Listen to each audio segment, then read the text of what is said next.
Formative assessment is an important part of the District 230 instructional framework and is present in classrooms throughout the district. As part of the District 230 Professional Learning Series, we are working collaboratively to unpack the best practices related to formative assessment. You will see this present in classrooms like strength and conditioning and PE, special services, math, and art.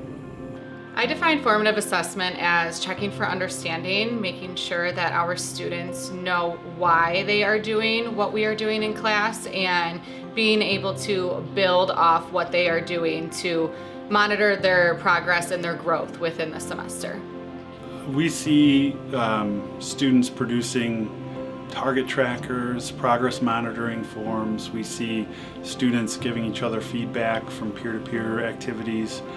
Throughout the semester, students are tracking their progress. We have a rubric in here that they can identify what it is that they are needing for when they're reflecting. When they are doing the packet, they can look back and see what targets they need to meet. We write down our weights in the packet, and so every week we'll progress 5 to 10 pounds, and that's how we kind of track our weight. A lot of these kids are new to weightlifting, and we do peer assessments to start the semester off. So with their partner, they are going through the lift and checking off whether their partner is doing it correctly or not. She checks to see if everyone knows something by peer assessing. So one classmate will go with the other, and you'll kind of write down their technique and form on a paper. What we're seeing in our instruction is teachers providing very robust rubrics and working through them with the students so that students have a very good understanding of what the expectation is at the end of a product. Today was a mid-project critique. So what they're looking at doing is give each other advice based on what's called their SI, their sustained investigation, which they need for their AP portfolio, and kind of giving them some ideas or tips or guidance as to what they might want to do next in the project to kind of finish it up. And then the students can take that advice or leave it, and it's up to them. I think that it's a really good way to grow. I love getting feedback and I love giving it because I feel like a lot of my best ideas came from feedback from other people, so it's really helpful. I try to take it as a very positive way. Like, we don't have to implement the critiques, but I like it because then I can it helps me move forward in my art, because sometimes I do get art block and I do not know where I'm gonna go next, and these critiques really do help me. In order to become comfortable with the rubric, we had to start the very beginning of the school year talking about what the rubric is, what's expected, what's needed to get the highest scores in order to get a 4 or 5 on the portfolio. He showed us like the rubric one time, like over everything, and then after that he kind of broke it up into little chunks so it wouldn't be like an information overload, so that way we would kind of understand it a little bit better and we'd understand like what the rubric is looking for and how to even like grade or help out our peers. I think it creates more connections between the students and within the teachers, so we can grow together instead of a more competition-like state, and we can improve each other and we can all get 4s and 5s. It is going to help in the long run. Not only are they using the rubric to grade each other, it reinforces what they need to do for their own work.